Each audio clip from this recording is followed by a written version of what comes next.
Hey guys, welcome to day 3 of Unlocked in 30. And today we're going to talk about one move away.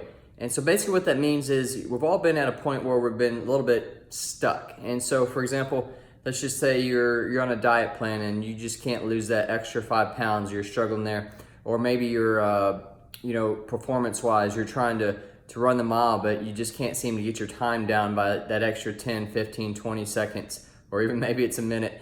Or maybe you're in the recovery phase and you're struggling at, basically getting your body to get through the recovery process, and it's just you're sore all the time and, just things aren't working, or you have that joint pain, that inflammation, or maybe you have an injury that's just kind of an ongoing, lingering thing. So, what I want to encourage you is, as when I was kind of looking back at the different categories there, and what I was going through growing up, whether it's certain injuries that led to physical therapy for me, or the recovery aspect of the athletic training part, or even just working out the struggles of trying to figure out, am I doing the right thing, or am I going the right path? Is this going to get me where I want to be? And then also from the fitness side of it, nutrition wise, what was my breakthrough moment?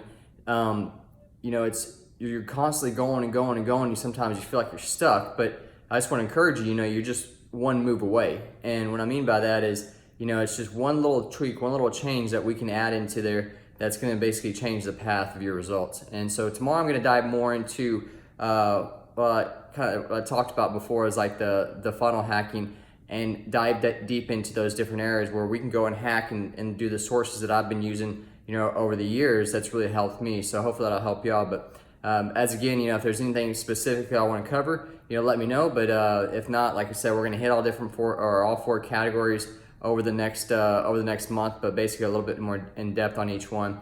And but just want to encourage you today, and it's more of a motivational and inspiration, just saying, if you look back and you always hear about your failure and your obstacles are actually the path you want to take, because if it wasn't for all those obstacles and things, barriers that got in the way, then it wouldn't be, for me at least, for example, like the injuries, and then also just the struggles of, certain workouts, having to repeat the same thing over and over and just trial and error, then it wouldn't be where I was able to get the results that I was wanting personally. And not all y'all are probably gonna want the same results as me, but everyone's gonna have a different goal. But at the end of the day, like, that's encouragement to you to know, okay, there is hope in whatever area aspect I'm at. And maybe you have to go back more in depth. Like, for example, earlier we talked about, maybe not just within the realm of what we're speaking about, but some people are coming into this with specific health issues, like diabetes. Maybe it's even something severe as cancer or other issues. So there's a lot of different paths people take to get to where, God wants them to be. But at the end of the day, I think there's a lot of growth that has to happen along the way for us to really see the big picture. So all this is going to add up. It's all going to play a big part into your, where God wants you to be. But at the end of the day, you're on the right track. You just got to stay with it, and that's the main thing is persistence. And at the end of the day, the one that's most persistent is the one that wins.